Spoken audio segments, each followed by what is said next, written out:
Sometimes the reason you can't speak English isn't because you're bad at it, it's because your mind still thinks in fear. You've studied for years, memorized words, passed exams, but when it's time to speak, your mouth freezes. And you tell yourself, maybe I'm just not confident enough. But what if the problem isn't your confidence? What if it's the rules you've been following? The ones that trained your brain to stay silent? In this video, I'm going to show you how to break those invisible rules, retrain your mind, and finally speak English naturally, clearly, and powerfully. Let's begin. Stop studying English. Start experiencing it. Let me tell you a truth that most people never realize. You can't study your way to fluency. You can memorize thousands of words, spend years in grammar classes, watch hundreds of videos, but still freeze when a native speaker says, "Hey, how's it going?" Because speaking a language isn't just about knowledge, it's about experience. It's about how your brain connects sound, meaning, and emotion in real time. Think about how a child learns their first language. They don't open a grammar book or repeat vocabulary lists. They live the language. They see, hear, touch, and feel it every day. Their brain doesn't study English, it absorbs it. Now, as adults, we lost that ability not because our brains got worse, but because our methods became unnatural. We started treating English like a math problem, something to solve, not something to live. I once coached a student named Emma from Korea. She'd been studying English for 10 years, perfect test scores, great reading comprehension. But every time she met a foreign coworker, she panicked. Her mind went blank. So I told her, for 1 month, stop studying, start living in English. No grammar, no memorization, just immersion. She switched her phone to English, watched movies without subtitles, talked to herself out loud every morning. She even described her breakfast in English. Today I'm having coffee. It's warm, it smells amazing. At first, it felt awkward. But after 2 weeks, something changed. Her brain stopped translating. She began thinking in English. Not perfectly, but naturally. When she talked to me again, she said, "I didn't realize how much I was blocking myself by trying to be perfect." That's the key. When you study too much, you build mental walls. When you experience the language, you break them. As Albert Einstein once said, the only source of knowledge is experience. And it's true. You can't understand English by studying it. You can only become fluent by experiencing it. So here's your challenge. For the next 7 days, don't study English, live it. Talk to yourself, narrate your actions, describe your feelings, listen to native voices every day. Let English become part of your world, not a subject in your notebook. Because fluency doesn't start in your head, it starts in your environment. Don't learn words, learn stories. If you only memorize words, you'll always forget them. But when you connect them to stories, you'll remember them forever. That's how your brain works. It doesn't store information like a dictionary. It stores experiences. Every word you truly remember has an emotion, a sound, or a picture tied to it. Let me show you what I mean. Imagine you learned the word rain. If you see it on a flashcard, rain is water falling from the sky, you might remember it for a day. But if you're standing outside, soaked, laughing with your friends under the rain, your brain will never forget it. Because now rain has meaning. It's connected to a moment, not a rule. That's why people who live abroad learn so fast. They don't just learn words, they feel them. Each word lives inside a story. Now, you might say, but Daniel, I can't move abroad. You don't have to. You can create micro stories right where you are. Let's say you want to remember the word journey. Don't repeat it 100 times. Instead, tell yourself a 10-second story. My journey started when I decided to change my life. Say it with emotion. Feel the meaning. You see, your brain loves narratives. It's wired for storytelling. Neuroscientists at Stanford once found that when you listen to a story, your brain activates as if you were living it. That's why movies move you more than textbooks ever will. And here's a secret. Every fluent speaker you admire, from actors to TED speakers, they don't memorize language. They memorize moments. I remember when I first moved to New York.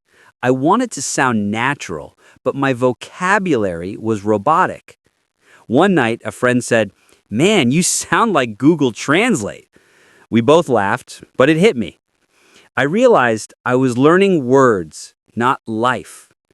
So I started paying attention to how people used words in stories. At the coffee shop, she was running late. At the park, he's crushing it at work. Each phrase came with a scene, a tone, a feeling. And that's when my English started to breathe. Steve Jobs once said, "The most powerful person in the world is the storyteller." Because stories don't just teach, they transform. So from now on, every time you learn a word, ask yourself, what story can I attach to this? Make it personal. Make it emotional. Instead of learning 10 words a day, learn one story that uses those 10 words, and you'll never forget them. That's how you turn vocabulary into voice. That's how you move from student to storyteller. Don't try to be perfect. Try to be real. Here's the biggest lie you've been told about speaking English. You need to speak perfectly. No, you don't. You need to speak honestly, because people don't connect with perfect. They connect with real. Think about it. When you listen to someone who speaks with confidence, do you care if their grammar is 100% perfect? No. You care about how they make you feel. You care about the emotion behind their words.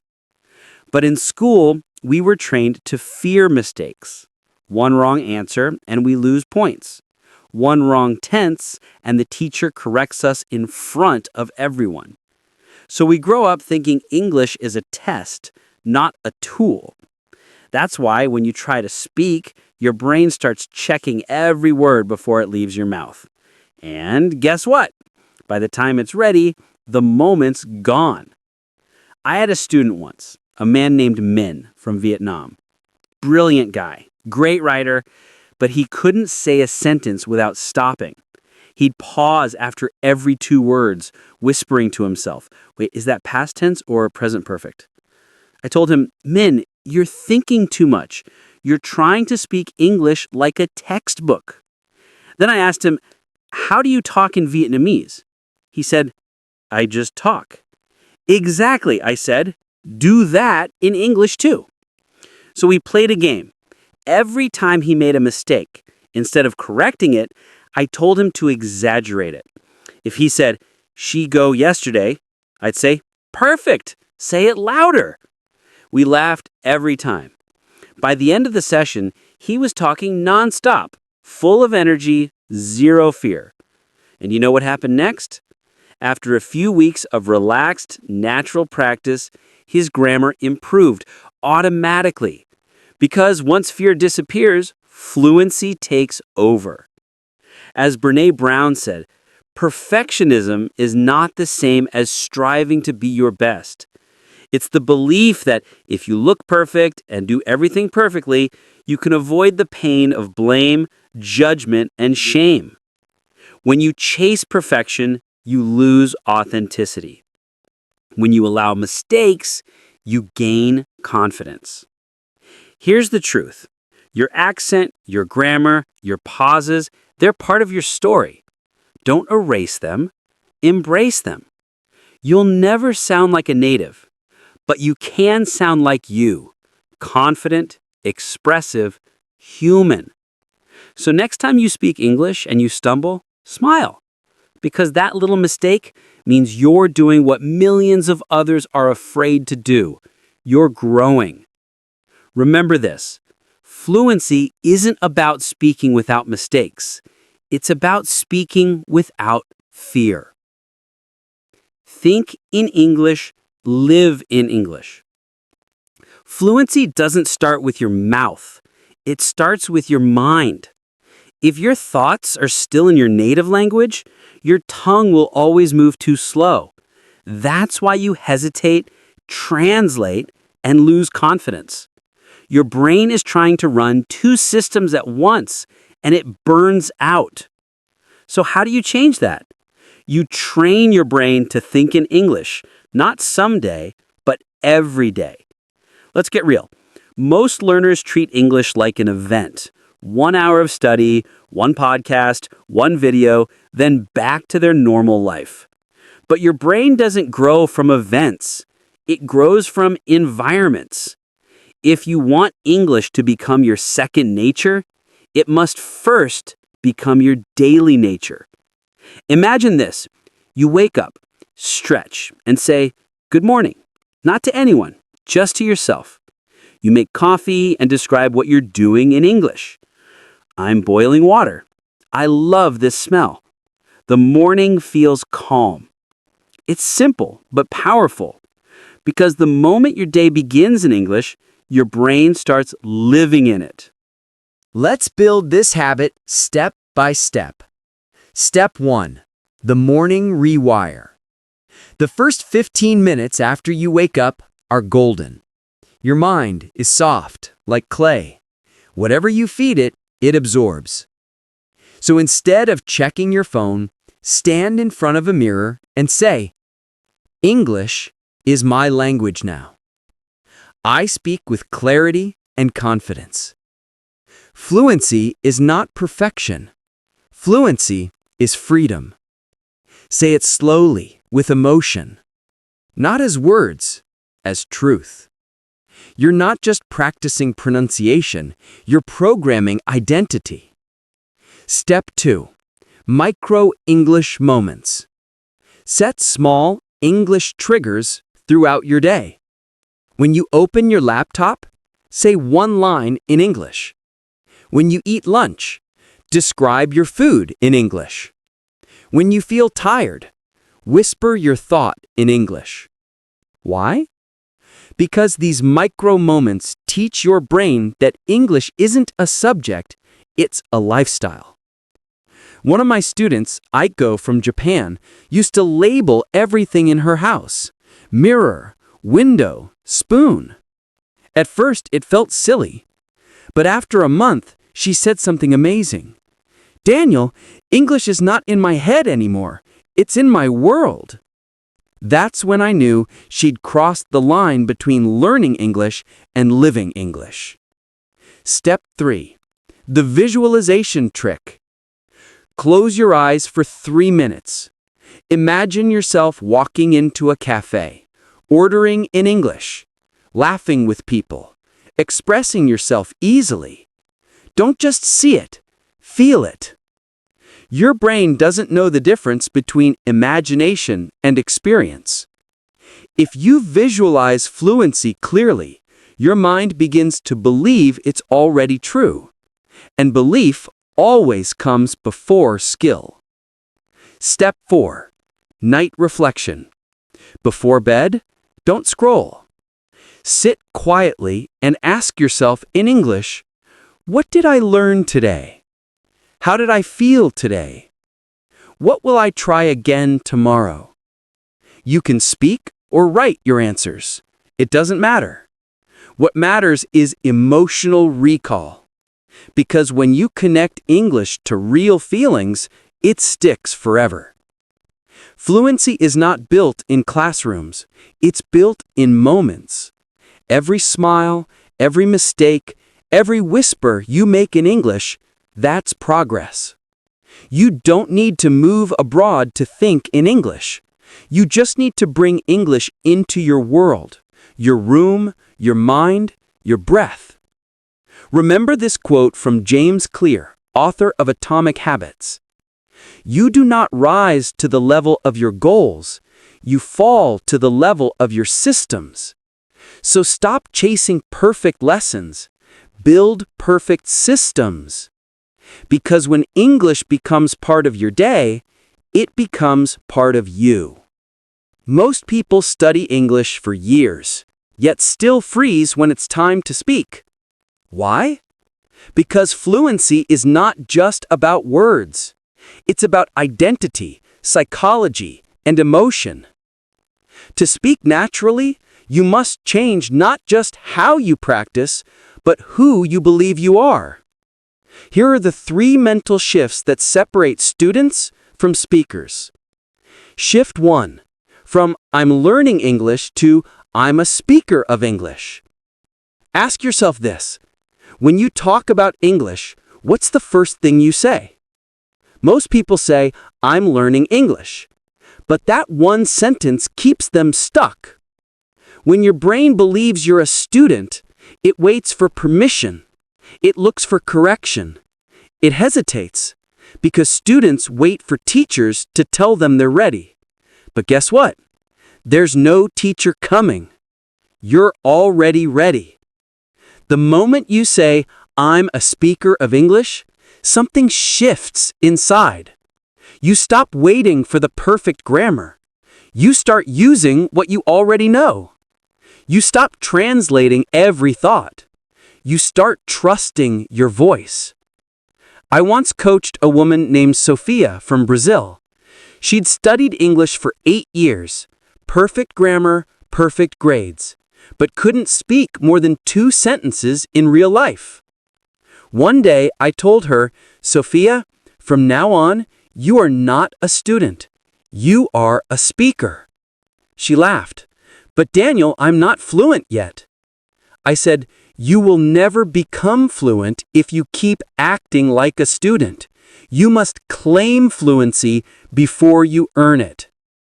2 weeks later, she joined an online meeting and spoke for 5 minutes straight. Was it perfect? No. Was it powerful? Absolutely. Because the moment she changed her identity, her fluency began to follow. The strongest force in the human personality, said Tony Robbins, is the need to stay consistent with how we define ourselves. So define yourself as a speaker, and your brain will rise to meet that truth. Most people treat English like math, a subject to memorize. They study grammar rules, verb tenses, and vocabulary lists. But language isn't math. It's music. It's rhythm, feeling, timing. Think of how a child learns their first language. They don't memorize grammar books. They listen. They repeat. They feel the patterns. Their brain builds what scientists call a sense of language.